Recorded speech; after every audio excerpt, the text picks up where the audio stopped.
सुजय विखे पाटील सुद्धा आपला उमेदवारी अर्ज भरणार आहेत आणि त्यांचा उमेदवारी अर्ज भरताना मुख्यमंत्र्यांसोबतच दोन्ही उपमुख्यमंत्री उपस्थित असतील। सुजय विखे पाटील जिल्हाधिकारी कार्यालयात सकाळी 11 वाजता नामांकन अर्ज दाखल करणार आहेत। त्याआधी महायुतीकडून जोरदार शक्ती प्रदर्शन करण्यात येणार आहे।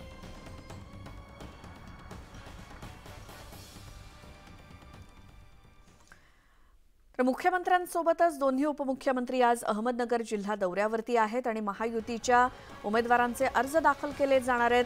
अहमदनगरमध्ये सुजय विखे आणि शिर्डीमध्ये सदाशिव लोखंडे यांचा उमेदवारी अर्ज दाखल केला जाणार असून मोठं शक्ती प्रदर्शन केलं जाणार आहे।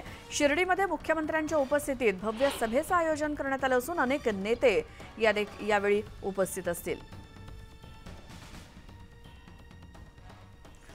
अधिक माहितीसाठी जाऊयात, आमचे प्रतिनिधी हरीश दिमोटे आपल्या सोबत आहेत। हरीश, या दोन्ही उमेदवारांच्या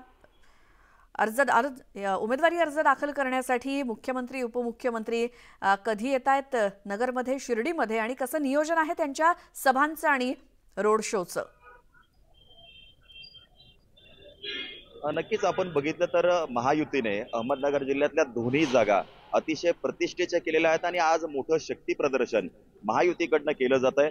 अहमदनगरमध्ये डॉक्टर सुजय विखे भाजपचे, त्यांच्या विरोधामध्ये राष्ट्रवादी शरद पवार गटाचे निलेश लंके यांची लढत महाराष्ट्रासाठी लक्षवेधी ठरताना आपण बघतोय। तर दुसरीकडे शिर्डीमध्ये शिवसेना विरुद्ध शिवसेना अशी लढत होते। सदाशिव लोखंडे विरुद्धात ठाकरे गटाचे भाऊसाहेब वागचौरे यांच्यात लढत होती आहे। आज मुख्यमंत्री आणि दोन्ही उपमुख्यमंत्री अहमदनगरमध्ये येत आहेत। साधारण 10 वाजता अहमदनगरमध्ये त्यांचा रोड शो सुरू होणार आहे। त्यानंतर 11 वाजता सुजय विखे यांचा उमेदवारी अर्ज ते भरतील। त्यानंतर मावळमध्ये मुख्यमंत्र्यांसह दोन्ही उपमुख्यमंत्री पोहोचणार आहेत आणि नंतर दुपारी साधारण 1:30 वाजेच्या दरम्यान मुख्यमंत्र्यांचं आगमन शिर्डीमध्ये होईल।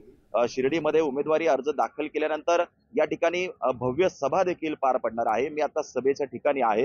राहता शहरामध्ये वीरभद्र मंदिर परिसरामध्ये भव्य मंडप या ठिकाणी टाकण्यात आलेला आहे आणि जवळपास 5000 लोक बसू शकतील अशा प्रकारची व्यवस्था या ठिकाणी करण्यात आलेली आहे।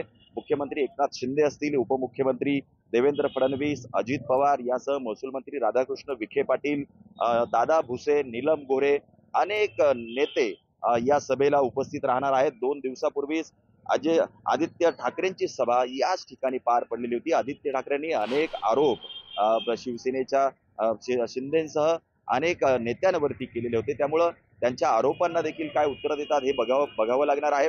शिर्डीमध्ये अतिशय प्रतिष्ठेची ही जी लढाई आहे ती सुरू आहे। शिवसेना विरुद्ध शिवसेना ही या लढतीमध्ये कोण विजयी होणार याकडे सगळ्यांचं लक्ष लागलेलं आहे। हरीश, धन्यवाद या माहितीसाठी।